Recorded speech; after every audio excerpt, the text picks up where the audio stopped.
Hola a todos, queridos suscriptores de Limud. Estoy muy feliz este día porque tengo un invitado muy especial, el doctor Daniel Feinstein. Él es decano de la Universidad Hebraica de México y su distinguido trayecto académico tiene elementos muy importantes. Leeré solamente algunos elementos para que él mismo nos pueda contar un poco acerca de su trayectoria. Actualmente, el doctor Daniel Feinstein es decano y además profesor de estudios judaicos en la Universidad Hebraica de México. Hasta donde sé, creo que podré equivocarme, pero hasta donde sé, creo que es la única universidad hebraica en Latinoamérica. Completó sus estudios con honores y su formación académica en la Universidad de Buenos Aires. Luego estudió también en la Universidad Hebrea de Jerusalén y en la Universidad UNAM, la Autónoma de México, donde obtuvo su doctorado en Ciencias Políticas y Sociales. Luego también, por supuesto que sí, hizo su paso por el Seminario Rabínico Latinoamericano, del cual nos hablará. Daniel, gracias por estar aquí con nosotros. Muchas gracias, César, por la invitación. Es un gusto estar en un programa de la calidad del Limud y poder conectar con todo el público tan interesado en temas bíblicos, judaicos, como los que participan en este programa. Ciertamente. Cuéntanos un poquito acerca de ti, Daniel, antes de pasar a los tediosos temas académicos. Cuéntanos un poco de ti. Tú radicas en México, vives en México, pero me parece que tú eres argentino, ¿cierto? Así es. Yo nací en Argentina, cursé mis primeros estudios, tanto judaicos, en el marco del Seminario Rabínico Latinoamericano. En este marco fui compañero, y desde ahí ya somos amigos, con el doctor Adolfo Reutemann, el curador de los rollos del Mar Muerto, y también cursé la carrera de Sociología en la Universidad de Buenos Aires, y inicié mi tarea tanto académica, educativa, como rabínica en esos años. Después tuve la posibilidad de participar en una beca en Israel, en Jerusalén, viviendo 3 años en un programa que se llama Jerusalem Fellows, y eso nos permitió estudiar en la Universidad Hebrea de Jerusalén, y al mismo tiempo en este programa donde me especialicé en temas de pensamiento judío, que me interesaban con algunos de los mejores profesores de distintas universidades de Israel. Posteriormente regresé a Buenos Aires y ejercí el cargo durante más de 10 años de decano del Seminario Rabínico Latinoamericano, donde me ocupé de desarrollar programas. Este seminario, para los que no saben, es la entidad académica formadora de rabinos, ¿verdad? Dentro de la corriente conservadora masortí. O sea, no es ortodoxo, no es reformista. Es una corriente, digamos, intermedia en ese marco. Posteriormente, fui por trabajo a México, en principio por un tiempo, y ya me quedé más de 21 años, y actualmente estoy a cargo de esta universidad, que como tú mencionaste, es la única universidad judaica dedicada a estudios judaicos, porque existe la Universidad Ort en Uruguay u otras universidades, pero no es el foco central los estudios judaicos. En nuestro caso, ese es el foco central, aunque tenemos también otras carreras de áreas de humanidades y de ciencias sociales. Entiendo. Qué interesante. Entonces, bueno, habiendo nosotros ya conociendo ahora tu origen, dime una cosa, eres judío, ¿verdad? No sé si judío practicante, y a su vez eres un académico. Te haré una de las preguntas que normalmente se le hace a los judíos académicos, como al profesor Israel Finkelstein, Adolfo, que se las he hecho cada uno en su momento. No solo yo, se las han hecho en algunos documentales de televisión. ¿Cómo concilias algunos elementos, por ejemplo, algunos elementos en cuanto a los relatos de la Torá. ¿Cómo concibes algunos relatos de la Torá que sabemos hoy en día, por la ciencia, que no fueron históricos?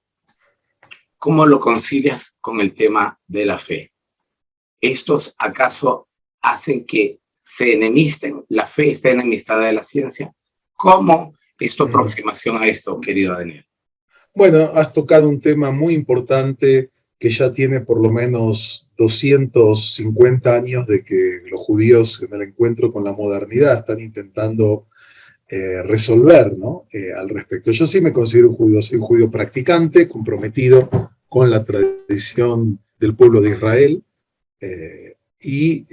al mismo tiempo me considero un académico que estudia por medio de los métodos críticos modernos que nos ayudan a entender el pasado. Acá hay una pregunta que es la relación entre fe y ciencia, o religión y ciencia. Y tenemos varias posturas. Hay posturas que dicen que hay un choque porque los dos aspiran a definir la verdad y conformar la verdad, entonces uno gana o el otro gana, ¿no? Ese sería un modelo. El otro modelo en el que yo me identifico es el modelo de los paralelos. Y como todos sabemos bien, las paralelas nunca se tocan. Es decir, yo creo que las preguntas de la ciencia y las preguntas de la fe son preguntas diferentes. Si queremos conocer cómo han acontecido distintos hechos históricos, o desde qué época es un documento, o cuáles son las ideas de un pensador y en qué medida influencias del marco externo, si hablamos, no sé, de Maimónides para hablar del aristotelismo, o si hablamos de Filón de Alejandría en el siglo I, influencias de la cultura helenística, etcétera, etcétera. Para eso la ciencia tiene, a través de distintas disciplinas, la historia, la arqueología, digamos, la sociología, la literatura, hay distintas ciencias que nos ayudan a entender mejor el pasado. La religión tiene que ver con la afirmación del sentido. La fe es una afirmación de sentido y de la valoración de la vida en su conjunto, que eso no lo puede ni probar ni refutar ninguna concepción científica. El matemático más sabio no puede decir si la vida es absurda o si la vida tiene un propósito trascendente. Eso va más allá de las posibilidades de la ciencia. Entonces, dentro de los temas de la fe hay preguntas históricas que tienen que ver con el contexto, que tienen que ver con la datación de acontecimientos, de objetos, etc. Y también entender que el lenguaje de la fe es un lenguaje narrativo que utiliza distintos tipos de motivos, de figuras, para símbolos, exactamente, para transmitir verdades de la fe, verdades acerca del sentido de la existencia humana, etc. Lo único que el estudio académico obliga es al tener una fe más sofisticada. Es decir, nosotros les decimos a nuestros alumnos de nuestra maestría en estudios judaicos que ustedes quieren aprender estos temas, el primer semestre va a haber como una tensión, porque muchos vienen con esquemas muy simplistas que aprendieron en la escuela primaria. Entonces tienen ideas muy simplistas que cuando ven el marco histórico, el marco conceptual más profundo, ven que se les genera cierta, digamos, problemática intelectual, que yo lo que les digo es, esto lo que les va a obligar es a una síntesis más elevada, a una síntesis más profunda, pero como lo han hecho todos los grandes pensadores en el caso del judaísmo, también en otras tradiciones, esta integración, es decir, esta integración de fe y razón la han hecho los hombres de fe a lo largo de toda la historia, con distintos modelos. Entonces, yo sí reconozco que esto requiere poder tener una visión más amplia, más rica, más profunda que una fe infantil, digamos, ¿no? Pero como ya decía el gran filósofo Emmanuel Levinas, el judaísmo es una religión de adultos que requiere un alto nivel de estudio, de conocimiento. Y ya lo dice el Talmud cuando dice que el ignorante no puede ser piadoso, porque se requiere los fundamentos para poder tener una fe sólida. Hay algo muy interesante que a mí en lo particular no solo me ha llamado la atención, particularmente me ha gustado mucho, y es el permanente diálogo, el intercambio de ideas, de opiniones, incluso de ellas defendidas con vehemencia. Por ejemplo, que en el Talmud se se estimulan, ¿no? Es decir, pregunta, no te quedes callado, sigue preguntando, cuestiona el porqué del porqué y sigue hasta el fondo. Esto, pues, definitivamente lleva a los miembros de la comunidad judía que estudian, que no son todos, pero los miembros de la comunidad judía que sí se toman en serio sus tradiciones, que se toman en serio realmente el estudio de la Torá, no solo de manera religiosa, sino también de manera académica, los lleva a mantener la fe, sin duda alguna, a mantener sus tradiciones milenarias y al mismo tiempo a contribuir y a ser parte de la academia. Correcto. Y esto no se puede decir de cualquier otra religión, en donde más bien se desalienta el estudio. Bueno, tú lo dijiste, la tradición rabínica talmúdica es una tradición de diálogo, de discusión y de cuestionamientos. Yo creo que el libro más antidogmático que existe es el Talmud, porque son todas discusiones y cuestionamientos. ¿Y con base a qué dices esto? Pero no es correcto porque uno puede traer esta fuente y el otro dice, no, tú estás equivocado, la fuente puede ser esta. Y lo importante es esa búsqueda de la verdad, la búsqueda de la verdad religiosa, la verdad espiritual, la verdad objetiva al mismo tiempo. Entonces, a mí me parece que este camino es fundamental. Y aparte que en el judaísmo no hay nada parecido, aunque hubo algunos intentos y algunos grupos con ciertas tendencias fundamentalistas quisieran, de tener algo así como la llamada teología dogmática, ¿no? Cuando Maimónides plantea en el siglo XII 13 principios de fe, numerosos autoridades rabínicas y le dijeron, no, tú estás equivocado. Algunos decían que todo es todo es sagrado, revelado, y entonces no hay que poner 13 principios. Cada letra de la Torá es sagrada. Otros les decían, no son 13, son 6, son 3, que hay una discusión, es decir, esa idea de que, y lo importante, como tú dijiste, la tradición judía es una tradición de estudio, es una tradición textual. Yo digo, el judaísmo es una identidad textual. Así es. Que requiere un conocimiento importante, y por eso en el judaísmo el estudio de la Torá es un valor fundamental y nunca termina. Uno nunca, aunque tenga un doctorado, un postdoctorado, eso no termina. Uno tiene que seguir estudiando toda la vida. Totalmente, totalmente. Muy bien. Y ahora cuéntanos, vamos afinando un poquito más las preguntas, querido Daniel. Dentro del inmenso campo de las humanidades, ¿dónde es que tú has anclado un poco más tu tiempo, tu energía, tu entusiasmo y has ido especializándote? Gracias, César, porque esto permite focalizarse. Yo he intentado integrar dos aspectos que tienen que ver también con mi formación académica. Por un lado, las ciencias sociales, en particular la sociología. Siempre me ha interesado entender a los seres humanos en su sociedad, en su contexto, en su ámbito. Y por eso he estudiado y he escrito sobre temas de sociología de la religión, porque el fenómeno religioso para mí es fundamental, y me he focalizado ahí. Y por otro lado, en el pensamiento y la historia intelectual del pueblo judío. Y dentro de este marco, si bien he trabajado temas de distintas épocas, me he especializado en la época contemporánea. Ya. Es decir, en los temas que tienen que ver con ser judío en el mundo moderno, la secularización y las respuestas a las críticas de la secularización, varios pensadores contemporáneos como Abraham Yeshua Heschel, Martin Buber, sobre los que he escrito e investigado, y también por una cuestión académica, cuando era decano del Seminario Rabínico Latinoamericano, vino una vez un profesor, el profesor Abraham Holz, que es un gran especialista en literatura hebrea, y estuvo como profesor invitado en nuestro seminario en Buenos Aires, y me preguntó, Daniel, ¿dónde están los cursos de Kabbalah? Y yo empecé a buscar y no había. Y me dice, óyeme, no puede ser que no tengas esta formación para tus alumnos. Y le digo, tienes razón. Y empecé a hablar con varios colegas, y les dije, uno había estudiado con Scholem, Gershom Scholem, gran estudioso. ¿Quieres dar tu curso? Me dijo, no, la verdad que ahora no puedo. Al final como dice en hebreo, en el lugar que no hay una persona, tú tienes que ser la persona. Y si bien yo había estudiado en la Universidad Hebrea algunos cursos con gente muy destacada, como Joseph Dan, uno de los grandes estudiosos de la Cabral, uno de los grandes discípulos de Gershom Scholem, o con Rivka Schatz-Uffenheimer, una experta también discípula de Gershom Scholem, experta en hasidismo, otros temas, empecé a enseñar y me fue interesando cada vez más y más y más, y desarrollé una forma de explicar el fenómeno, tanto para público general como para gente más especializada.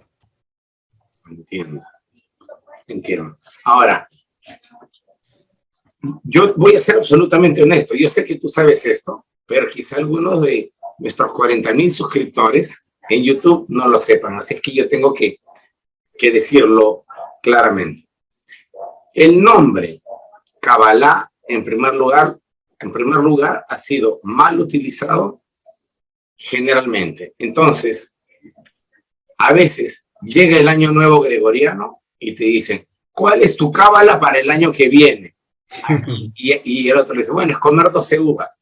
Entonces la palabra cábala ha sido trastocada, trastornada, desvirtuada de su original acepción para prácticamente convertirse en una especie de ¿cuál es tu amuleto de la suerte? ¿Ok? Eso pasa en el mundo no judío, que es la mayoría en Latinoamérica, y que lo utiliza de esa manera, ¿no? ¿Cuál es tu cábala? Bueno, ponerme un vestido amarillo y cosas así. Y yo me río porque no tienen ni idea de lo que están hablando. Pero eso es lo más frecuente. Entonces, podemos nosotros concluir que en general la gente no tiene idea de lo que es la cábala, el común y corriente de la gente. Eso es por un lado. Por otro lado, Daniel, tenemos gente también que es diligente y juiciosa para estudiar la Biblia, ¿sí? Pero la cábala es un tema tan atractivo porque es misteriosa, entonces el misterio atrae, que muchas personas de no muy buena voluntad y yo diría, además de esto, que no tienen agallas, lo que han hecho es hacer negocio con esto. Lo han desvirtuado y han hecho una especie de mesas de brujería. ¿Quieres cábala? Ok, yo te digo tu futuro. Entonces, no sé si me dejo entender, ¿verdad? Hay gente que perdonen la palabra, amigos míos, pero hay gente que ha prostituido el tema y ha convertido cualquier tipo de práctica y le ha llamado cábala, o cualquier tipo de creencia le ha llamado cábala. Y esto es un fenómeno largamente extendido. ¿Tú estás consciente de eso, Daniel? ¿Lo has visto? Sí, claro que sí. Mira, vamos a aclarar algo que es esto. Queda claro, yo distinguiría dos niveles. El nivel desde los que buscan y el nivel de los que ofrecen servicios o respuestas. A nivel de la búsqueda, creo que es algo muy honesto, genuino, que mucha gente en un mundo que está en crisis, y no solo ahora, la vida siempre es compleja y siempre tenemos necesidades insatisfechas y siempre la vida nos confronta con nuestra fragilidad, con nuestra debilidad, con nuestras carencias, con nuestros sueños. Todos los seres humanos buscamos, tenemos búsquedas espirituales, algunos más, otros menos, algunos los canalizan en las tradiciones en las que nacieron, otros buscan otras alternativas. Entonces, eso me parece que es algo comprensible, humano y valioso. Ahora, el problema viene desde algunos sectores que ofrecen, y es verdad, en las páginas que uno puede encontrar hay de todo, hay charlatanería, comercialismo, de todo, y hay alguna gente seria también, no es que no, hay gente seria también. El tema es que hay que entender que ya desde la antigüedad estos temas eran atractivos. Desde el mundo antiguo, la propia tradición rabínica, y lo vamos a ver en el curso, tiene textos que dicen no hay que dedicarse a estos temas, porque ya había gente desde hace 2000 años que le interesaba indagar las cosas más misteriosas o las cosas más, digamos, extremas, ¿no? Sin embargo, lo que nosotros sabemos a través del estudio académico, es que la Kabbalah es un componente central, integral, tanto de la comprensión judía como de las prácticas y de las creencias judías, y tiene que ver con algo que algunos llaman, para usar un término más común, el misticismo judío, ¿no? Ahora, mucha gente toma cosas de Kabbalah y la mezcla con New Age y con esto y con lo otro, entonces hay todo tipo de cócteles, ¿no? Que mezclan un poco de Kabbalah con un poco de adivinación, con el tarot, con lo que sea. Bueno, eso ocurre. Nosotros vamos a analizar qué es la Kabbalah, que forma parte integral de la visión judía, y es, como lo dicen algunos, la interpretación esotérica de la Torá. Para los cabalistas, ellos lo que hacen es dar la interpretación más profunda, más legítima de lo que significa los mensajes y el sentido de la Torá. Algo que no está a simple vista. Exactamente. Como decía alguien que uno podría decir que ayuda a entender qué es misticismo, lo esencial es invisible a los ojos, ¿no? Como aparece en el Principito. Esa frase tiene mucho que ver con la visión religiosa, la visión espiritual. No todo lo aparente es real, ¿no? ¿No? Y hay cosas que a simple vista no se perciben, y la Kabbalah aspira a descubrir o exploró por medio de una tradición de sabios, de místicos, de buscadores, este tema. Pero hoy en día sabemos que la Kabbalah es un componente esencial del desarrollo histórico de Israel. No estamos hablando de otro tipo de usos que tú mencionabas, que son muy comunes y forman parte de este mercado sincrético que vemos en nuestros días. Totalmente. Próximamente, en el mes de mayo, ya falta muy poquito, casi estamos ya fin de marzo, abril.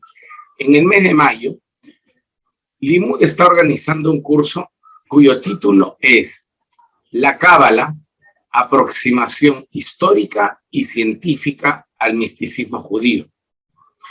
Este curso, queridos amigos, va a estar a cargo del doctor Daniel Feinstein. ¿Quisieras hablarnos brevemente sobre la naturaleza de este curso y qué aprenderían? ¿Por qué el alumno debe inscribirse en este curso? ¿Qué aprendería en todo caso? Por favor, Daniel.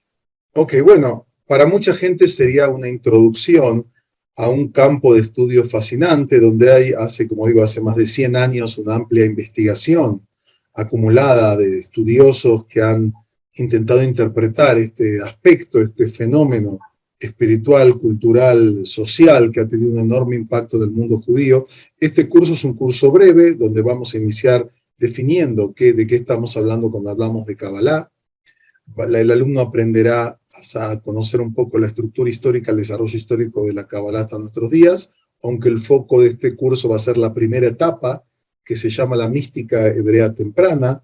Entenderá cuáles son los motivos bíblicos que fueron retomados por los cabalistas y convertidos en una fuente de conocimiento y de prácticas espirituales por parte de ellos. Entenderán algunos términos claves de esta terminología, como Maaseh Bereshit, Maaseh Merkabah, qué realmente es Kabbalah, qué diferencias hay en los enfoques, porque existen como numerosos enfoques acerca de este tema. Nosotros, como tú mencionabas, vamos a hacer un enfoque académico, histórico, es decir, cómo se entiende este tema. Vamos a explorar algunas de las obras más importantes de los orígenes de la Kabbalah. Vamos a ver algunos textos en la literatura bíblica, rabínica. Vamos a explorar el llamado Sefer Yetzirah, que es una de las primeras obras y más influyentes del misticismo judío. El libro de la creación o la formación. Vamos a ver la literatura de los palacios sapienciales. Y esto se conecta con dos textos bíblicos que aquellos que aman la Biblia conocen bien y saben que son fundamentales, que tiene que ver con el Génesis, el comienzo del Génesis y el primer capítulo del profeta Ezequiel, que son textos que se han convertido siempre como textos fundamentales, porque el primero habla de los orígenes y de la creación y del sentido y de la vida humana, y el segundo habla de la visión de lo divino, es decir, en qué medida el ser humano puede contemplar a Dios y acercarse a su universo y cómo se conecta el mundo humano con el mundo espiritual. Vamos a estudiar en este curso estos primeros modelos, cómo se dan en el ámbito de la mística hebrea temprana. Bueno, realmente se oye muy seductor, muy atractivos estos temas, sobre todo expuestos por un profesional, por un académico, porque pues por ahí en las redes siempre se encuentra a cualquier persona que puede tener muy buena fe. Yo no discuto no discuto la integridad de la persona, pero el tema en cuestión es la preparación, ¿verdad? Entonces, en este caso creo que contigo vamos a estar en muy buenas manos y vamos a tener un fantástico guía en este inicio, que no será el primer curso, por supuesto, tendrá su segunda parte, contigo también como docente. Y entonces, esperamos que esta primera entrevista que te hacemos aquí sirva o haya servido a nuestros suscriptores para poder conocer quién es Daniel Feinstein, decano de la Universidad Hebraica de México.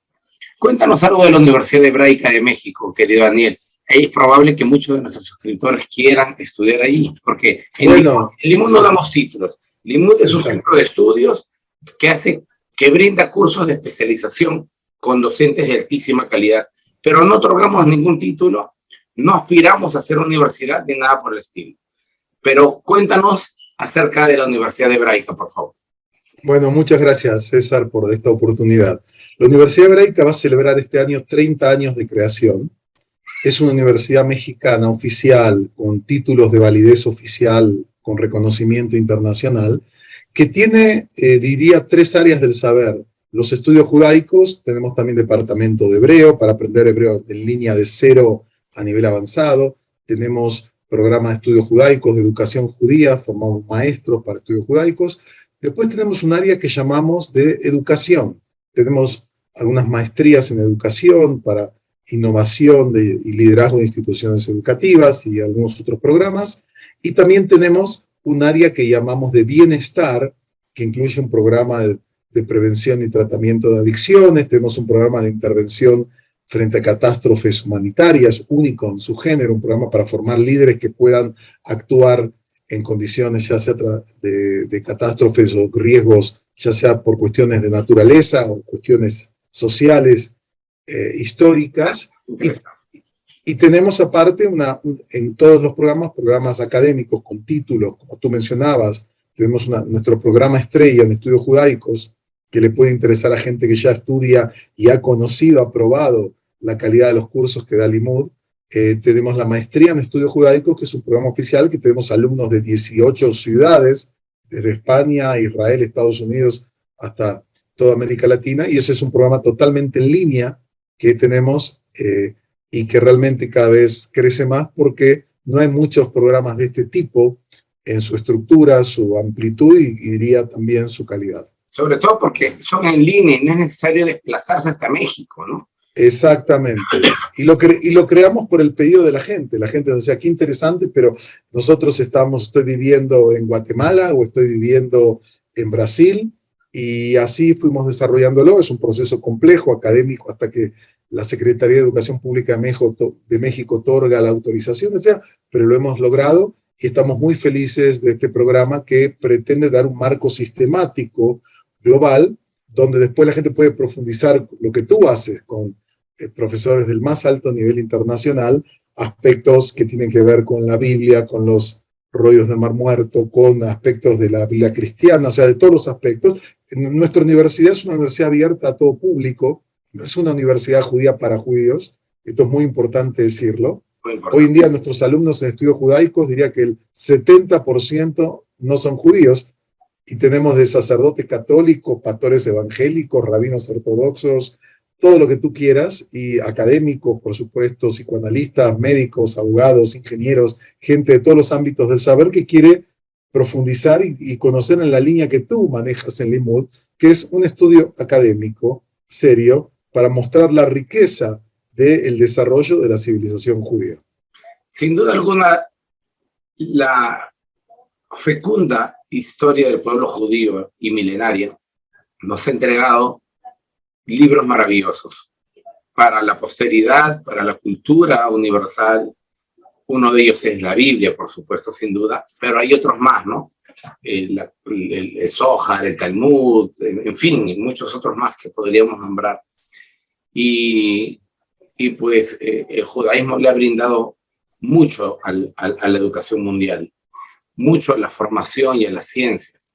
Ciertamente muchos de los científicos que fueron perseguidos por el régimen nazi fueron perseguidos no por sus ideas, sino por ser judíos, porque lo que exponían era cierto. Y el aporte de la colectividad judía, donde quiera que estén, siempre es importante y en todo aspecto. Siempre mejoran el lugar donde están, sin duda alguna.